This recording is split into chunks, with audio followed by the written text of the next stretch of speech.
আপনারা জানেন যে বিগত 15-16 বছর আওয়ামী ফ্যাসিবাদ দেশ শাসন করেছিল, যেটা ছিল সম্পূর্ণ দুঃশাসন।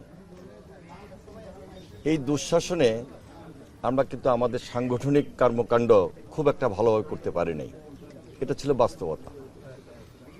প্রতিনিয়তই আমরা আন্দোলনে ছিলাম, মাঠে ছিলাম, এবং এই আন্দোলনটা ছিল শেষ অবধি এক দফার আন্দোলন।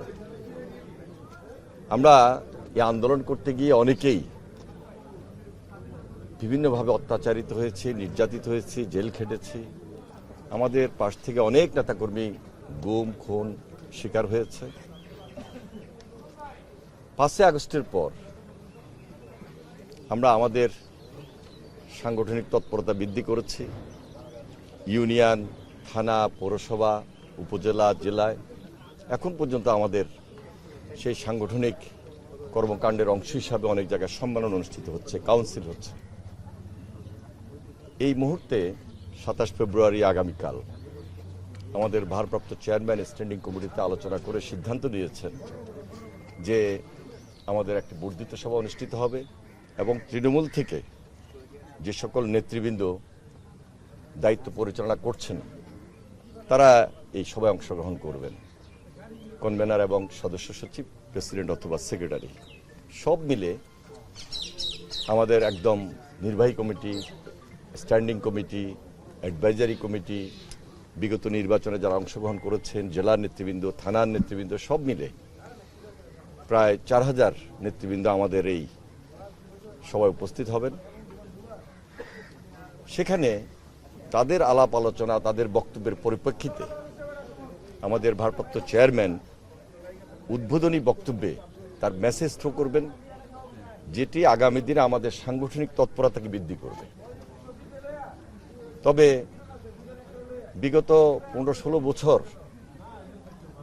যারা অত্যাচার নির্যাতন করেছে, এই ফ্যাসিস্ট, এই ফ্যাসিবাদ, এই কর্তৃত্ববাদী যে সরকার ছিল, তারা শুধু দুঃশাসনে করে নাই, দুর্নীতি করেছে এবং ব্যাপকভাবে লুণ্ঠন করেছে, দেশের টাকা বাইরে পাচার করেছে। আজকে আমরা লক্ষ্য করছি অনেকটা আইনশৃঙ্খলার অবনতি, যার সঙ্গে সম্পৃক্ত এদের এই অর্থ, এদের এই পাচারের টাকা।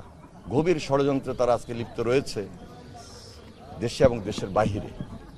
সুতরাং আমরা যদি আমাদের দলের মধ্যে একটা ইউনিটি নিয়ে আসতে পারি, তাহলে এই ইউনিটিটা পুরো দেশের জন্য কাজে লাগবে। তাই আমাদের যে সাংগঠনিক নেতৃবৃন্দ যারা আসবেন, তাদের মধ্যে যে আলোচনাটা হবে, সর্বশেষ যে সিদ্ধান্ত, এই সিদ্ধান্তটা আমার মনে হয় আমাদের ঐক্যটা সবচেয়ে বেশি গুরুত্বপূর্ণ। কারণ গণতন্ত্রের বীজ যত শক্তিশালী হবে, তত আমরা একটা সঠিক বাংলাদেশ, ভবিষ্যৎ বাংলাদেশ, আগামীর বাংলাদেশটা যেন সুন্দর হয়, সেই দিকে আমরা সুন্দরভাবে আগাইতে পারবো, এগিয়ে যেতে পারবো। সেজন্য এই মুহূর্তে আমাদের এই আলোচনাটা খুবই গুরুত্বপূর্ণ, দেশবাসীর জন্য গুরুত্বপূর্ণ, এবং সেখানে নির্বাচনটা একটা গণদাবিতে আজকে পরিণত হয়েছে। এই সরকার, অন্তর্বর্তীকালীন সরকার, এই সরকারের কাছে আমাদের প্রত্যাশা অনেক বেশি, দাবি অনেক বেশি।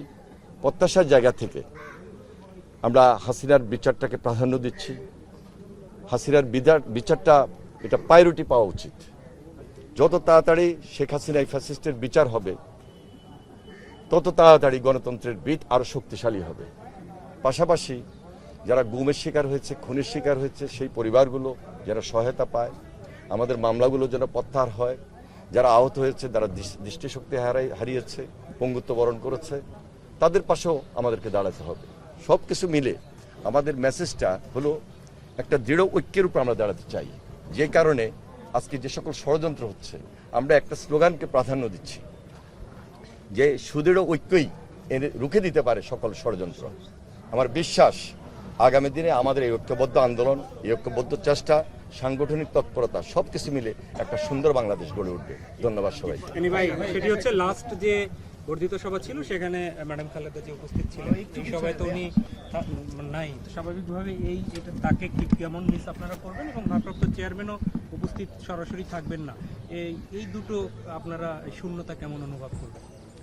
আসলে আমরা কিন্তু ভারপ্রাপ্ত চেয়ারম্যান নাই, এটা আমাদের কিন্তু এখন মনে হচ্ছে না। হ্যাঁ, তিনি যেদিন আসবেন তখন খুব বেশি করে মনে পড়বে। তবে বিগত আন্দোলন সংগ্রামে ভারপ্রাপ্ত চেয়ারম্যান জনাব তারেক রহমান দেশের বাইরে বসে যেভাবে দল এবং দেশকে একত্রিত করে আন্দোলন সংগ্রামের প্রক্রিয়ায় তিনি নিজেকে নিয়োজিত রেখেছিলেন, আমাদের সবাইকে একত্রীভূত করেছিলেন, আমরা তার রেজাল্ট পেয়েছি। আমার দৃঢ় বিশ্বাস আগামী দিনে তার নেতৃত্বে আমরা এগিয়ে যেতে সক্ষম হব। আর আমাদের চেয়ারপারসন দেশনেত্রী বেগম খালেদা জিয়া, তিনি মিথ্যা মামলার সাজাপ্রাপ্ত হয়েছিলেন, তিনি অত্যাচারিত হয়েছিলেন, তিনি নির্যাতিত হয়েছেন, শারীরিকভাবে তিনি খুব অসুস্থ।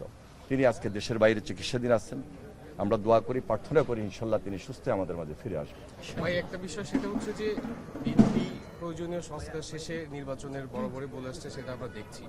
তো এই বর্ধিত সভার মধ্যে দিয়ে কি সেই নির্বাচনের পথে দলের আনুষ্ঠানিক যাত্রা শুরু এমন কিছু? এখানে অনেক আলোচনা হবে। আমরা বারবারই বলেছি যে আমাদের তৃণমূল পর্যায়ের নেতৃবৃন্দ কি আলোচনাগুলো করবেন, সে আলোচনার ভিত্তিতে আমাদের পরবর্তীতে একটা সিদ্ধান্ত নেওয়া হবে। তবে ঐক্যটা খুব জরুরি। গণতন্ত্রের ভিতকে শক্তিশালী করতে হলে আমাদের মধ্যে একটা ইউনিটি গড়ে উঠতে হবে। সেই ইউনিটির যেন খুব বেশি ইস্পাত কঠিন দৃঢ় ঐক্যের উপরে হয়, সুদৃঢ় হয়, এবং আগামী দিনগুলা যেন আমরা আমাদের লক্ষ্যে পৌঁছতে পারি, যে লক্ষ্যটা হলো একটা সুন্দর বাংলাদেশ গড়ে তোলা। Thank you.